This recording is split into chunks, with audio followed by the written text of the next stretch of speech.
Hello बच्चों, आज के क्लास में हम पढ़ेंगे स्फेरिकल सेल का मोमेंट ऑफ इनर्शिया निकालना। स्फेरिकल सेल कहिए या होलो स्फेयर, बात एक ही है। स्फेरिकल सेल या होलो स्फेयर का मोमेंट ऑफ इनर्शिया निकालना सीखेंगे। और स्फेरिकल सेल और होलो स्फेयर बात एक ही है। समझने के लिए जस्ट लाइक फुटबॉल, ठीक है, समझने के लिए जस्ट लाइक फुटबॉल। तो फुटबॉल का मोमेंट ऑफ इनर्शिया निकालना सीखेंगे, ठीक है। और ये बहुत ही बढ़िया कॉन्सेप्ट है, ध्यान से समझिए। और चूंकि इस तरह का जो कॉन्सेप्ट है कई बार आगे भी आपको मिलेगा, और ये अच्छे कॉन्सेप्ट में इस तरह का जो है लागू होता है। चाहे आगे ग्रेविटेशन पढ़ेंगे वहाँ भी देखेंगे हम लोग, ये कॉन्सेप्ट लागू होगा, तो कई जगह पर लागू होता है। तो देखिए, मोमेंट ऑफ इनर्शिया किसका निकालना है? स्फेरिकल सेल का या होलो स्फेयर का। और दो एक्सिस में निकालेंगे। पहला जो एक्सिस होगा, पहला एक्सिस होगा अबाउट डायमीटर एक्सिस, और दूसरा एक्सिस होगा टेंजेंशियल एक्सिस। तो पहला एक्सिस ही मेन एक्सिस है। अगर हम डायमीटर एक्सिस के अबाउट निकाल लेंगे तो फिर टेंजेंशियल एक्सिस में कोई दिक्कत वाली बात नहीं होगी, ठीक है। वो आराम से हम लोग जो है थ्योरम लगा करके हम लोग निकाल लेंगे उसको, ठीक है। तो मेन आपका डायमीटर एक्सिस है। तब यहाँ समझिए, देखिए यह कोई भी स्फेरिकल सेल है। Spherical cell just like football. अगर स्फेरिकल सेल को अगर ऐसे ऐसे अगर हम काटते चले जाएं तो क्या मिलेगा? स्फेरिकल सेल को अगर इस तरह से काटते चले जाएं तो क्या मिलेगा? कई रिंग मिलेगा, है ना। जैसे फुटबॉल को आप ऐसे ऐसे काटते चले जाओ, क्या मिलेगा? रिंग मिलेगा। क्या सभी रिंग का साइज बराबर होगा? सबसे बड़ा रिंग कहाँ पर मिलेगा? सबसे बड़ा रिंग कहाँ पर मिलेगा? सेंटर पर मिलेगा। और जैसे जैसे साइड जाएंगे तो रिंग का साइज छोटा होता जाएगा, ठीक है।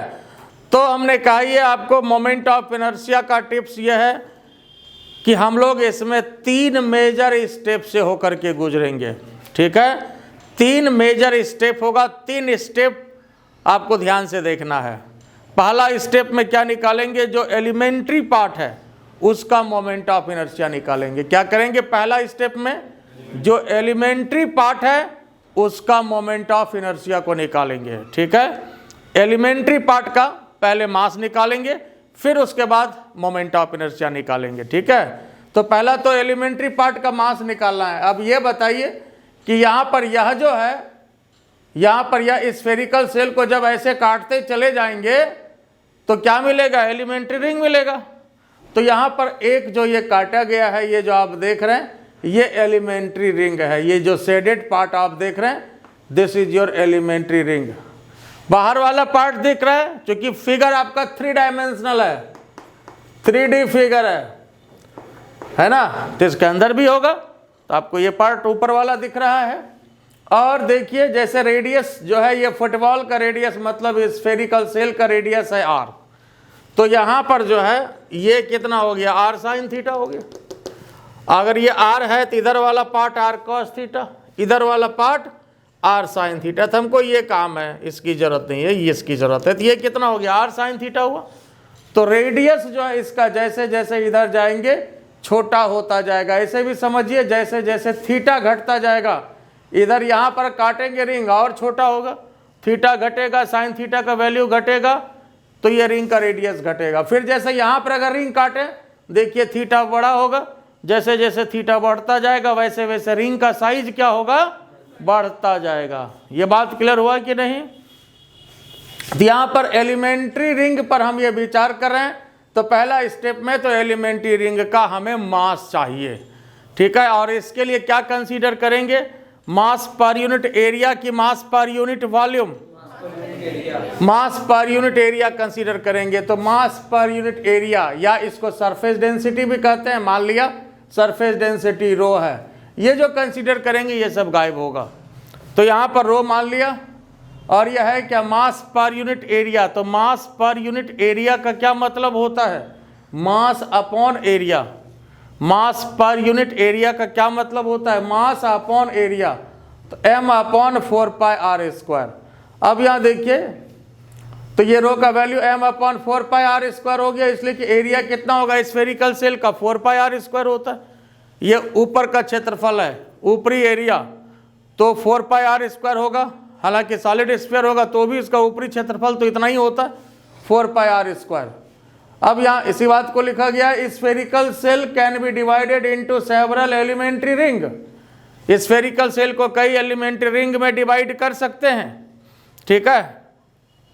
तो यहाँ पर अब एक रिंग का क्या चाहिए, जो एलिमेंट्री रिंग होगा उसका हमें मास चाहिए। तो मास के लिए पहले एरिया चाहिए, एलिमेंट्री रिंग के मास के लिए क्या चाहिए, एरिया चाहिए। तो फिर देखिए वही कंसेप्ट यहाँ लगेगा। इस तरह से अगर पतला है ये, इसको काट दिया तो इसका एरिया कैसे निकाल सकते हैं, सरकमफेरेंस इनटू थिकनेस, है ना।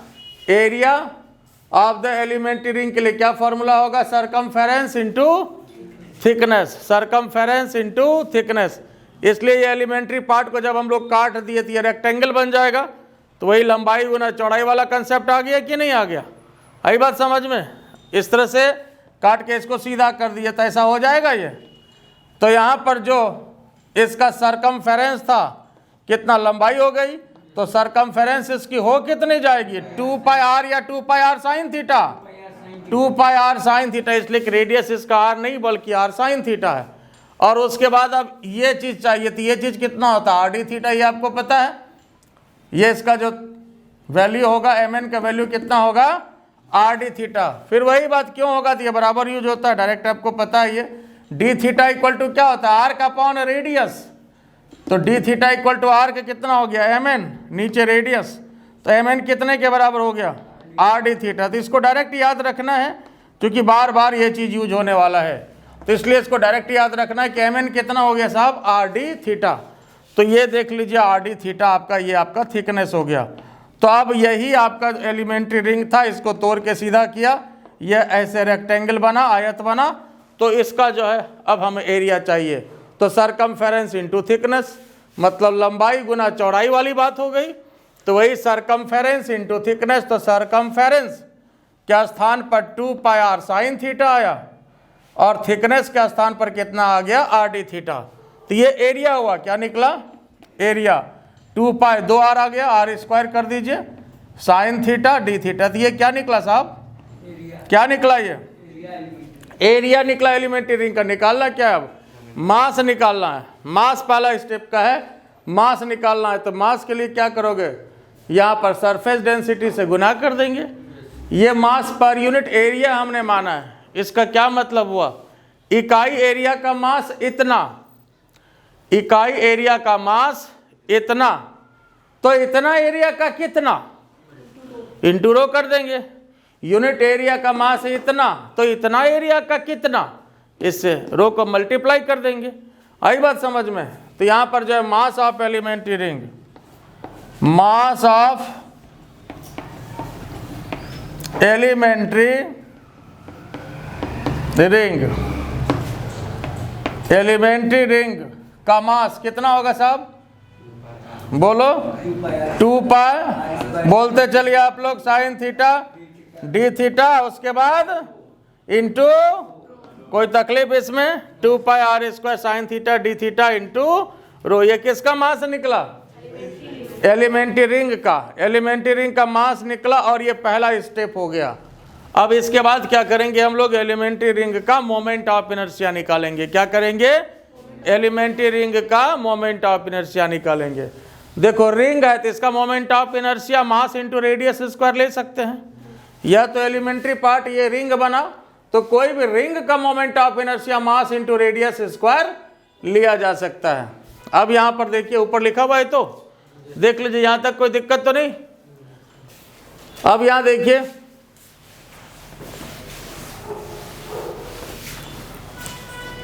Now moment of inertia mi of किसका निकालना है भैया, एलिमेंट्री रिंग, एलिमेंट्री रिंग का मोमेंट ऑफ इनर्शिया चाहिए। क्या करोगे इसके लिए, मास इंटू रेडियस स्क्वायर, ठीक है। तो मास कितना निकाले एलिमेंट्री रिंग का, अभी निकाले हुए ना इसका। तो यहाँ ऐसे लिखना, mass into radius square, MR square लिखने पे कहीं गलती हो सकती है, ऐसा लिखना है। तो मास अभी निकाला हम लोगों ने, कितना निकाला, 2 pi r square sine theta d theta rho, ये मास हुआ। अब रेडियस के स्थान पर, हाँ ये पॉइंट ऑफ मिस्टेक है, आर स्क्वायर नहीं लिख देना है, होता है मन में, जैसे रेडियस आया तो तुरंत आर स्क्वायर, तो रेडियस इसका आर नहीं है। एलिमेंट्री रिंग का रेडियस देखिए ये कितना है साहब, एलिमेंट्री रिंग का ये रेडियस है साहब, ये कितना है, तो यहाँ पर आर साइन थीटा का whole square, r sine theta का होल स्क्वायर। बोलो इसमें कोई दिक्कत है, ये बात समझ गए। अब यहाँ देखो ये 2 pi r square sine theta d theta rho, और यहाँ पर ये क्या हो गया, r square sine square theta, यही ना, देखते चलिए ध्यान से। अब यहाँ पर देखो ये r square sine square theta हो गया।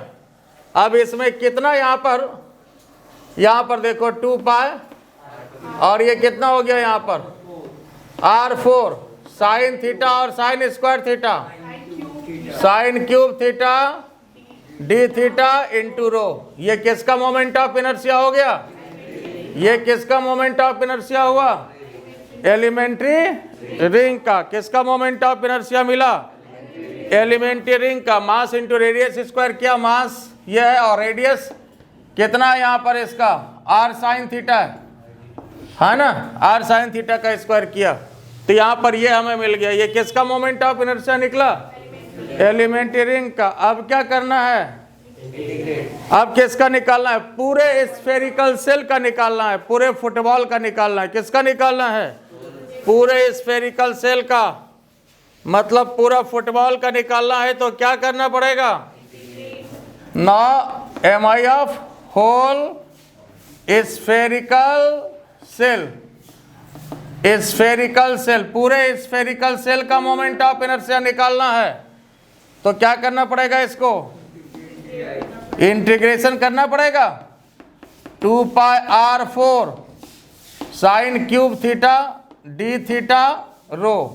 बोलो इसमें कोई दिक्कत है, तो इसको इंटीग्रेट करना है। लेकिन अब इसमें क्या करना है कि जो भी कांस्टेंट टर्म होगा उसको क्या करेंगे, बाहर निकाल लेंगे। क्या करेंगे, जो कांस्टेंट टर्म होगा बाहर निकालेंगे।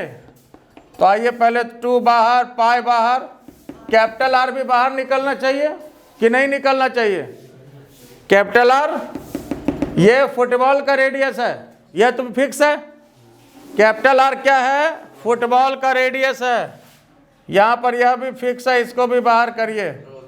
रो बाहर होना चाहिए, रो बाहर होना चाहिए, रो बाहर होना चाहिए, तो रो भी बाहर करिए। उसके बाद क्या करना है, integration sign cube theta d theta.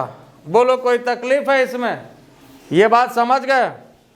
तो यहाँ पर जो है, अब इसमें एक बात और बचा कि क्या लिमिट होगा इस इंटीग्रेशन का, क्या लिमिट होगा, what will be limit of this integration. अब ये सोच करके बताओ कि इसमें क्या जो है लिमिट होगा, ये सोच करके आपको बताना है और फिर इसको इंटीग्रेट करना है। तो जरा ये बताओ लिमिट इसका क्या होना चाहिए। पहले तो यहाँ डी थीटा है तो थीटा वाला लिमिट होगा, डी थीटा है तो थीटा का लिमिट होगा, यह तो तय है। अब क्या होना चाहिए लिमिट, 0 से पाई होना चाहिए, या 0 से 2 पाई होना चाहिए, या 0 से पाई/2 लीजिए, ये सब ऑप्शन दिया आपको। क्या होना चाहिए, 0 से पाई होना चाहिए। तो ये बिल्कुल सही बात है, 0 से पाई, इसलिए कि जैसे ही ऐसे ऐसे काटते जाएंगे ना साहब, ऐसे ऐसे काटे जाएंगे तो ऑलरेडी नीचे भी तो कट ही रहा है ना, तो इसलिए पाई में ही पूरा रिंग का मैदान साफ हो जाएगा। तो चूंकि ये जो रिंग कट रहा है, देखिए ऐसे कटा, ये काटते जा रहे हैं, ऐसे काटते जा रहे हैं, काटते जा रहे हैं, काटते जा रहे हैं, क्या नीचे भी कट रहा है ना, कट रहा है ना। तो इसलिए जैसे ही 0 से यहाँ से चलेंगे पाई एंगल तक जाएंगे तो नीचे का पूरा मैदान साफ हो जाएगा, है ना। तो 0 से पाई तक में इसको इंटीग्रेट करना है। अब यहाँ तक लिखिए, फिर इसको हम लोग इंटीग्रेट करते हैं।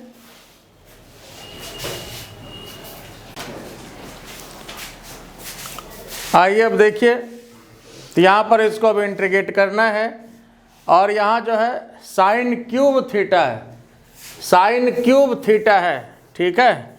इसको इंटीग्रेट करना है, लेकिन इसके लिए फॉर्मूला यूज होगा। साइन क्यूब थीटा है, देखो साइन 3 थीटा का फॉर्मूला होता है, क्या होता है साइन 3 थीटा के लिए formula 3 sine theta minus 4 sine cube theta, इसका यूज करना है। तो अब यहाँ पर देखिए, इसके हिसाब से क्या हो जाएगा, हमें क्या चाहिए यहाँ पर, क्या चाहिए, साइन क्यूब थीटा चाहिए। डायग्राम तो बना चुके ना आप लोग, साइन क्यूब थीटा चाहिए। तो यहाँ देखिए, इसको इधर कर देते हैं, 4 साइन क्यूब थीटा इधर भेजिए, 3 sine theta minus sine 3 theta, इसको इधर 4 sine cube theta equal to क्या हो जाएगा, देखो 3 sine theta minus sine 3 theta हो गया ना। इसको इधर किया, इसको इधर किया, और हमें चाहिए साइन क्यूब थीटा, तो 4 से डिवाइड कर देंगे ना, 3 sine theta minus sine 3 theta upon 4। देखिए अब तो मैथमेटिक्स है, फिजिक्स तो अब है नहीं, अब तो ये मैथ वाले का काम है, ठीक है। तो यहाँ देखिए, अब इसको इंटीग्रेट करना है। अब आइए इंटीग्रेट करना है, कांस्टेंट टर्म बाहर निकला हुआ है, R4 रो, और इंटीग्रेशन साइन क्यूब थीटा के बदले क्या पुट करें, यहाँ देखिए, बोलते चलिए आप लोग जोर जोर से, sine 3 sine theta minus sine 3 theta upon 4, और उसके बाद डी थीटा अपने जगह पर, और लिमिट क्या 0 से पाई। अब इस 4 को भी बाहर कर दिया जाए तो अच्छा है, नहीं, 2 पाई R4 रो, और नीचे 4। अब ऐसा करते हैं, इस इंटीग्रेशन को भी जरा अलग अलग कर देते हैं। तो 3 साइन थीटा डी थीटा बोलते चलिए minus sine 3 theta d theta, बोलो सब, यहाँ तक कोई दिक्कत है, क्लियर है, ठीक बात है। तो अब देखिए, लिमिट तो 0 से पाई आपके पास है ही, 0 से पाई 0 से पाई, इसको ब्रैकेट इसका तोड़ा, 3 sine theta d theta minus integration sine 3 theta d theta. बोलो यहाँ तक कोई दिक्कत है, क्लियर है, ठीक बात है। अब यहाँ देखिए,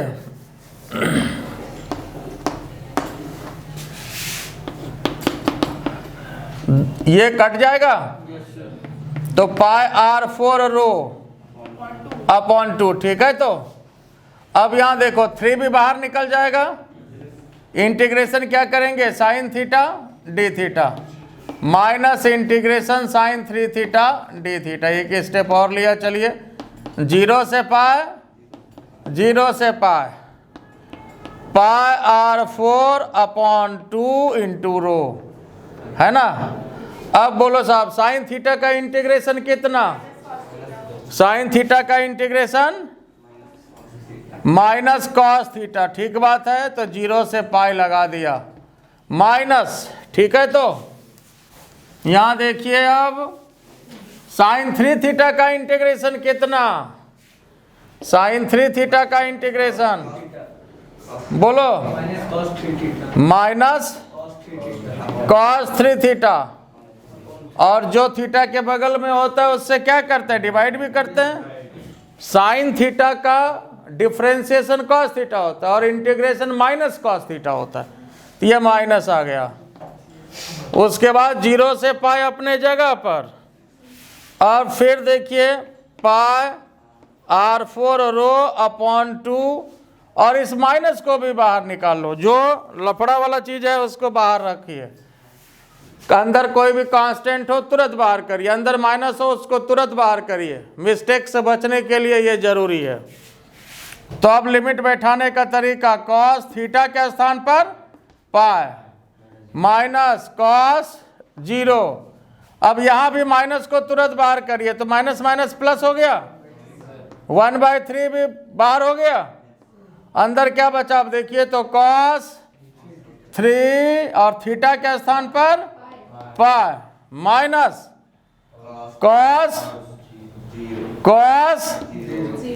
जीरो, इसलिए कि 3 से कोई 0 से गुना करेंगे तो 0 ही ना होगा। बोलो यहाँ तक कोई दिक्कत है? तो अब आइए इसके बाद अब क्या करना है, इसको जोड़ घटाव करना है ना। तो आइए पहले इसको लिख लीजिए, फिर इसको कैलकुलेट करिए। अब आइए इसको कैलकुलेट करना है, एक बार फिर इसको देख लीजिए। ऊपर लिख रहे हैं हम, यहाँ पर देखो pi r square upon pi r 4 rho upon 2 है। अब इसके बाद यहाँ देखिए ये क्या है आपका -3 है ना। अब यहाँ देखो कॉस पाई कितना होगा, बोलते चलिए आप लोग, -1 कॉस पाई -1 कॉस 0 1, ये हो गया। उसके बाद 1/3, फिर चलिए cos 3 पाई भी -1, इसलिए cos 3 पाई का मतलब cos 2 पाई प्लस पाई दे सकते हो, और cos 2 pi plus theta cos theta होता है। तो cos 3 पाई भी -1, और यहाँ माइनस cos 0 1 हो गया ना। ठीक बात है। अब आइए पाई R4 रो अपॉन 2, ये कितना हो गया जी, -1 तो -2 हो गया, -3 इंटू -2, और ये कितना हो गया -2 अपॉन 3। बोलो कोई तकलीफ है? ठीक है, तो पाई R4 रो अपॉन 2, ये कितना हो गया -6 ये आपका प्लस हो गया, तो +6 और -2/3। ठीक है, तो कोई दिक्कत इसमें? अब यहाँ पर इसको माइनस करना है, और एक काम अब और समय आ गया कि उसको भी हम लोग पुट करें, रो का वैल्यू को पुट कर दिया जाए। तो रो का वैल्यू कितना था, मास अपॉन एरिया था, m upon 4 pi r square. इसका वैल्यू भी क्या करें, पुट कर लें।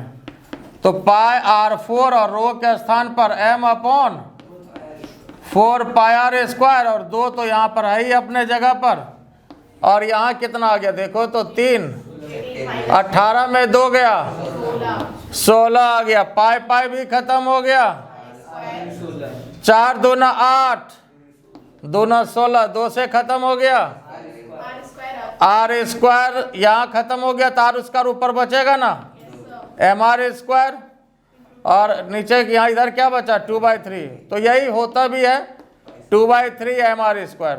देखो कोई भी स्फेरिकल बॉडी है, अगर चाहे जो हो, डिस्क हो, रिंग हो, स्फेरिकल सेल हो, सॉलिड स्फीयर हो, mr स्क्वायर तो होगा ही। ये न्यूमेरिकल वैल्यू सिर्फ बदलता है, ये न्यूमेरिकल वैल्यू बदलता है। तो यहाँ पर ये मोमेंट ऑफ इनर्शिया मिला, कितना मिला 2/3 mr स्क्वायर। क्या मिला moment of inertia 2/3 mr square, और यही मोमेंट ऑफ इनर्शिया होता भी है। और ये आपका कौन सा एक्सिस में निकला जी, कौन सा एक्सिस था, ये डायमीटर एक्सिस, ये मेन एक्सिस है। देखो डायमीटर एक्सिस जो है तो वो ऑलरेडी सीजी से भी पास करेगा। डायमीटर अगर है तो डायमीटर को तो सेंटर ऑफ ग्रेविटी से पास करना ही होता है ना। डायमीटर का डिफिनेशन ही है it should pass through centre of gravity. तो ये डायमीटर एक्सिस है, डी डी डैश बोलिए, सी सी डैश बोलिए, एक ही बात है। और अब जो दूसरा निकालना है हम लोगों को, दूसरा जो एक्सिस है वो कौन सा है, टेंजेंशियल एक्सिस। दूसरा जो एक्सिस है ये टेंजेंशियल एक्सिस में बात करेंगे। पहले ये हो गया, ये क्लियर है। अब आइए दूसरा वाला जो एक्सिस है टेंजेंशियल एक्सिस, बी वाला जो है टेंजेंशियल एक्सिस। देखो अभी जो हम लोग निकाले, फिर एक बार डायग्राम ये बनाइए। अभी जो हम लोगों ने निकाला ये तो आपका डायमीटर एक्सिस था, ऐसे सी सी डैश एक्सिस जो समझिए, डी डी डैश। और अब जो निकालना है टेंजेंशियल एक्सिस, तो टेंजेंट होना चाहिए ये वाला एक्सिस, ऐसे इस एक्सिस के अबाउट निकालना। आई बात समझ में? इस एक्सिस के अबाउट अभी निकाले, कितना निकाले? अभी निकाले, कितना निकाले? बोलो 2/3 mr²। ये CG से पास कर रहा है ना, इसको IG कंसीडर कर सकते हैं, कोई दिक्कत इसमें? IG कंसीडर कर सकते हैं, तो IG 2/3 mr² हो। और यहाँ इस एक्सिस के अबाउट निकालना है जनाब। क्या करना होगा? क्या करना होगा? बोलो, पैरेलल एक्सिस का थ्योरम लगा देना होगा। ठीक है, आप इस फिगर को चाहें तो आप ऐसे भी बना सकते हैं, एक ही बात है।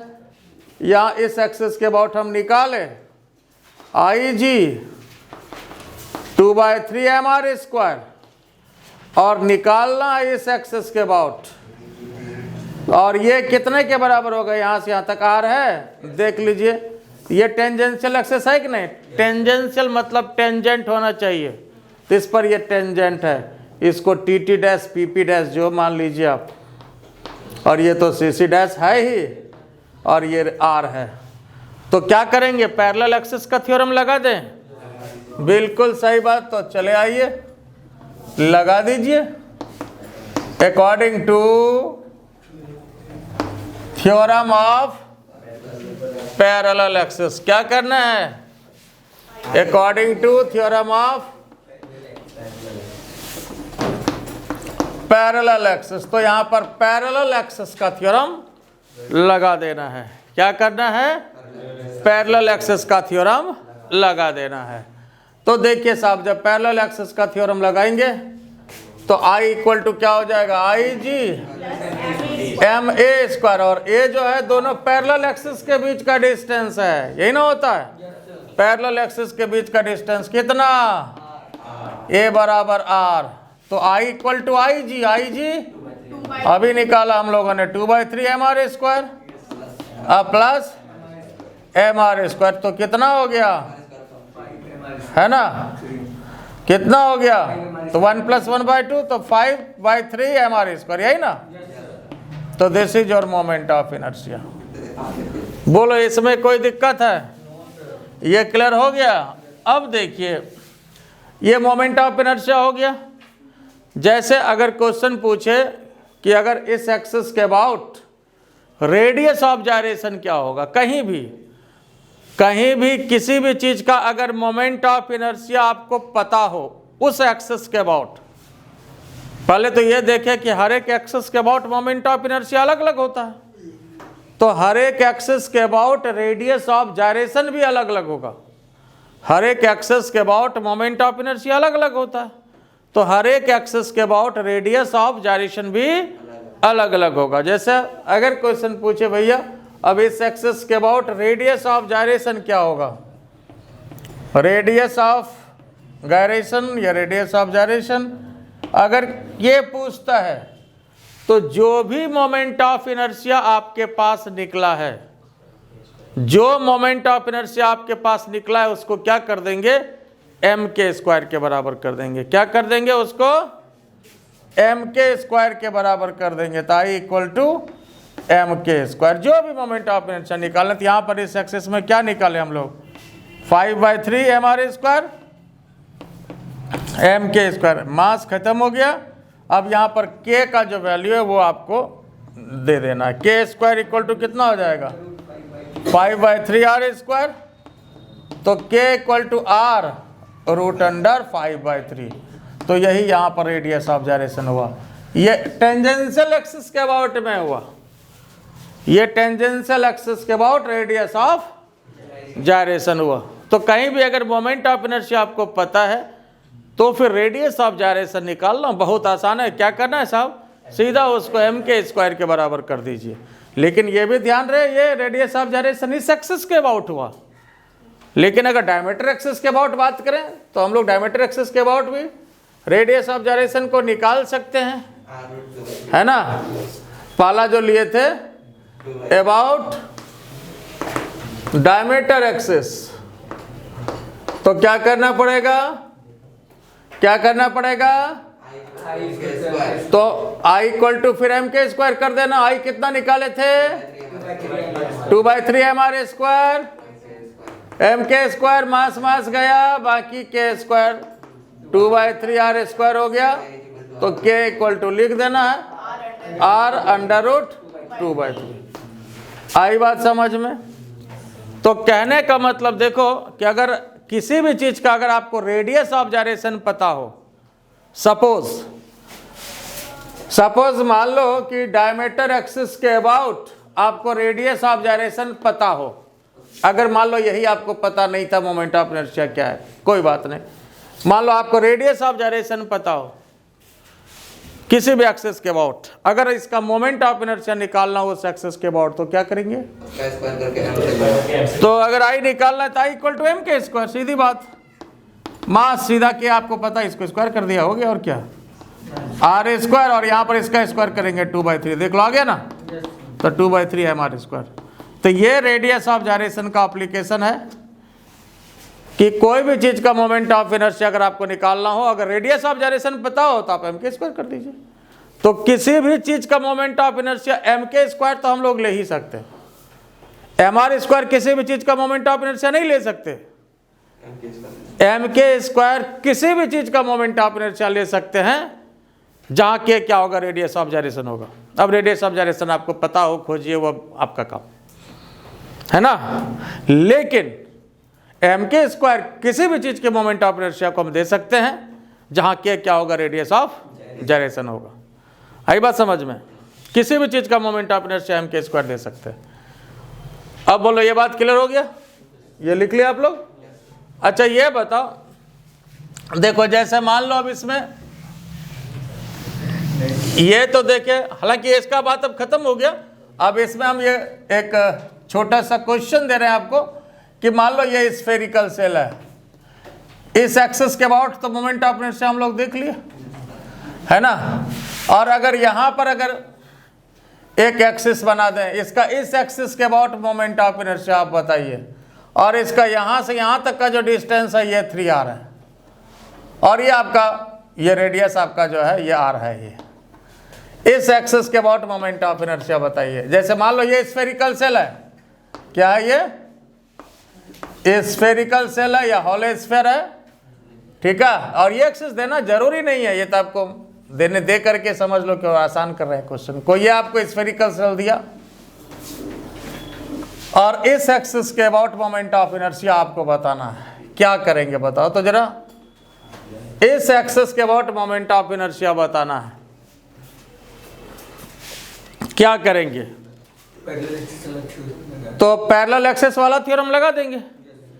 तो इसमें ये आपको खुद इमेजिन करना है कि भैया ठीक है स्फेरिकल सेल है, तो इस एक्सिस के अबाउट तो हमको पता है मोमेंट ऑफ इनर्शिया कितना, अभी निकाले हम लोग, आई जी मान लेंगे कितना, 2/3 mr²। क्या कोई तकलीफ है इसमें? ये तो पता है। तो यहाँ पर अब हमको अब इस एक्सिस के अबाउट निकालना है, तो क्या करना पड़ेगा? पैरेलल एक्सिस का थ्योरम लगा देंगे, ठीक है। क्या करेंगे? पैरेलल एक्सिस का थ्योरम लगा देंगे, ठीक है। तो according to theorem of parallel axis, अब पैरेलल एक्सिस का एप्लीकेशन क्या होता है ये बात समझ में भी आ गया होगा कि किस तरह से हम लोग यूज करते हैं थ्योरम ऑफ पैरेलल एक्सिस को या थ्योरम ऑफ परपेंडिकुलर एक्सिस को।